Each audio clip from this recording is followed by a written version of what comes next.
Hi, I'm Greg Forzani, and this is another Don't Miss the Point of Business video. I want to talk about a client where we 10 times their revenue, and I'm not going to talk about how we 10 times their revenue. It's a different discussion, different story.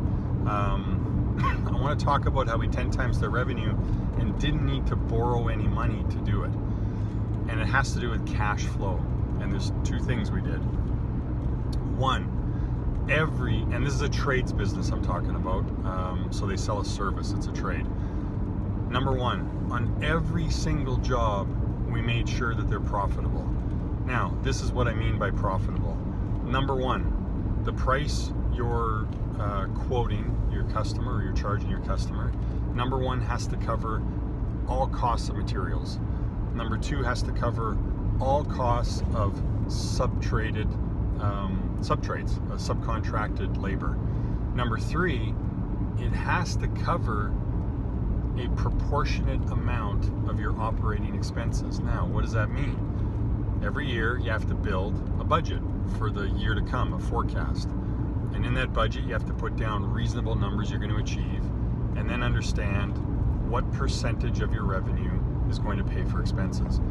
And then every single job, that same percentage has to be put aside from it to go towards your operating expenses. So at the end of the year, it all adds up to the correct amount, assuming you do your budgeted revenue number.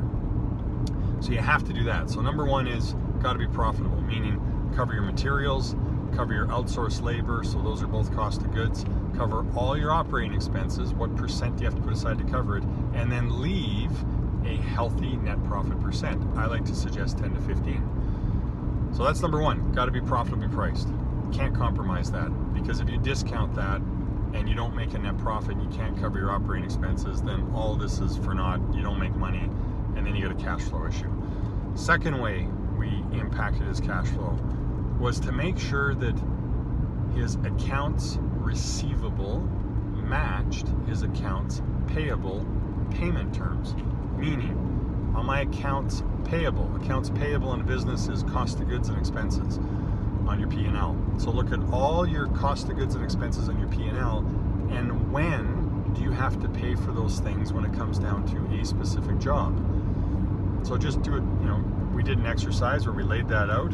When do we have to pay those things? And then we just matched up the accounts receivable, which is the revenue. We made sure that those terms matched, and those are the terms we need to charge our client. So in other words, the accounts receivable payment terms have to match the accounts payable payment terms, so you don't have to cash flow or finance any of it. If you don't have to do that, then in this particular case, we 10 times his revenue, and we didn't have to go borrow money to do it. That's amazing, which means he didn't have to go borrow money and give up part of his company to grow. He was able to retain 100%. Fantastic. So again, don't miss the point on cash flow and how it works and how you can use it to grow your business.